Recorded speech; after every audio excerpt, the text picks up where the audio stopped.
Hello everyone, welcome back to my channel. Today I'm going to show you how to mark your guidelines for your dot mandala. I see the users are still struggling with this issue. I see many users comment that they want a separate video on how to make the markings. So I'm going to do that today for you. I'm going to demonstrate it on paper, but you can use the same things on an MDF or on a canvas. Let's get started. Okay, so first of all, what all do we need? We need a ruler, compass, sharpener, eraser, basic things only. All right. What we need to do is we need to find the center. I don't have a bigger ruler than this, so I'm going to find the center using a different way. I'm just seeing what length it is and I'm going to mark the center. Okay, and then I'm going to check out this length and I'm going to mark the center. It's precisely the center only. All right, this is an A4 size. Now what you can do is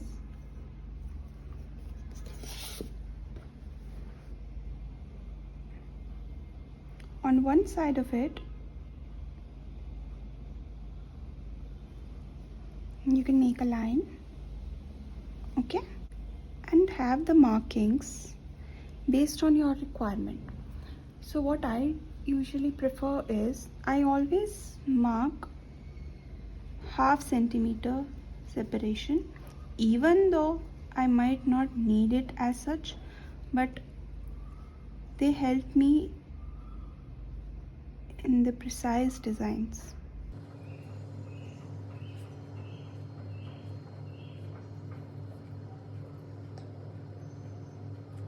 Now let's see how much it is in inches.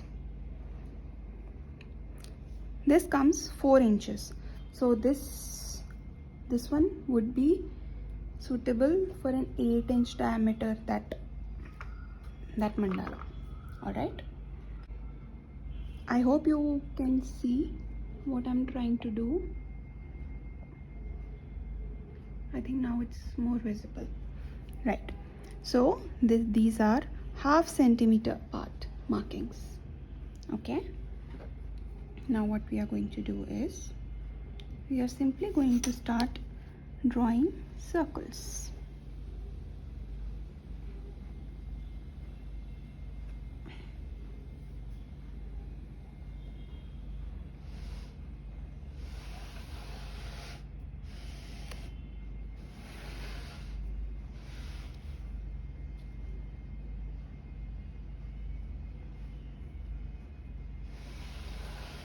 I know it's a time-consuming process, but these things are necessary to make our mandala comes out neat and tidy.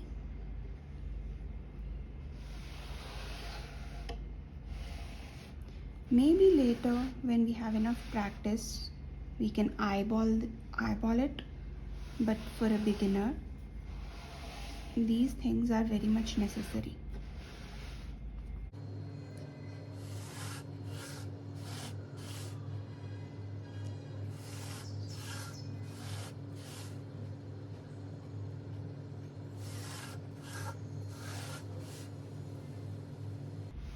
You have to keep doing this.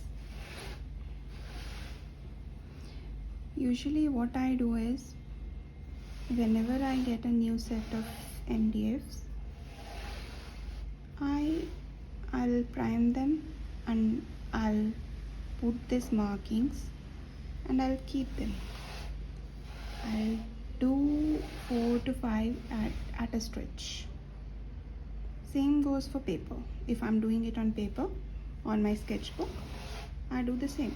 Whenever I have to make a new project, I'll do the same thing on 4 to 5 pages.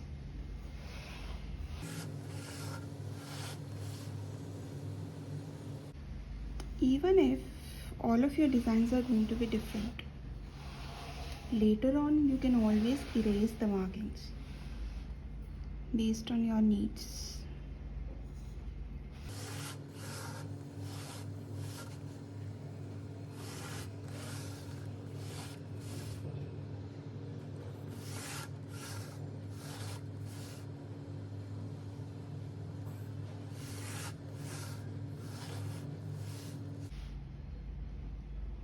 It's not that every time we will have such minute details on our work, especially around the outer edges. The details are always a bit bigger and they tend to decrease in size around the center. But the uniform markings helps you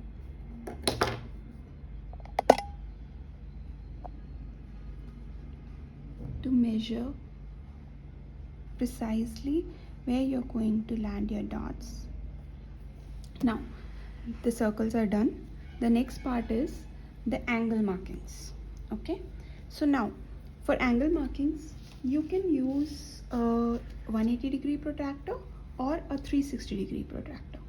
Whichever is available to you, you can use any of them. I am going to use this one. What you have to do is make sure, I'll just zoom it, make sure the center is aligned and this line, see, one second, you can see there is a line here, right, and this is the center. So the center part will come under this and this line should directly overlap with this line. Okay, let's do it.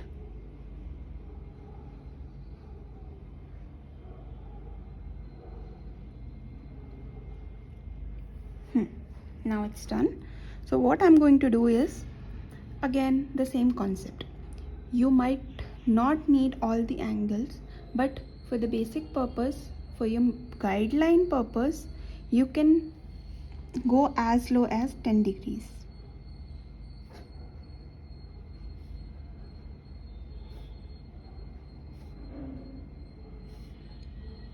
Maybe when you're creating a design, you need the angles at 30 degrees or 45 degrees or even 60 degrees. But for the purpose of marking, you can always make the lowest angle. You always have the option of removing them later, right? Now, what we are going to do next is, give me a second, I'll just zoom out. Yeah. Now, what we are going to do is, we are just simply going to make our grid.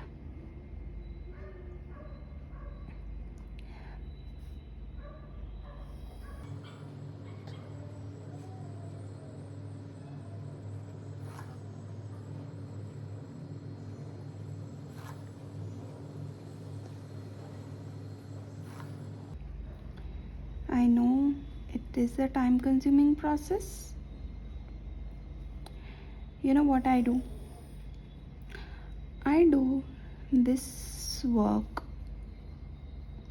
when I'm watching something, when I'm watching TV, when I have free time, leisure time. You can do this thing when you don't have to actually focus somewhere. You can do this work on the side, sitting on your sofa or before sleeping.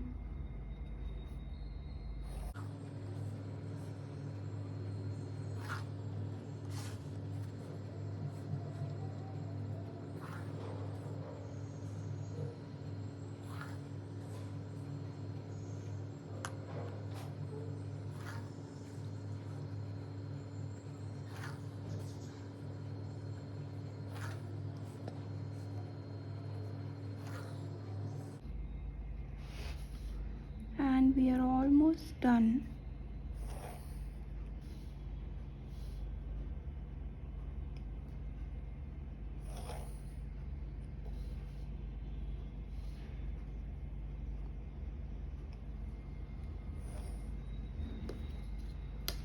Ta-da! This is your marking guidelines. Do you see it? See, whenever you start, it's very important because we don't have that much of practice that we'll be able to put our dots equidistantly. Okay, it's your call if you want to put your dot on the lines, in between the lines, but whatever you do, it always have to be the same. Okay, that's it for today. Let me know if you have any questions regarding this. Don't forget to like, share and subscribe. Happy dotting!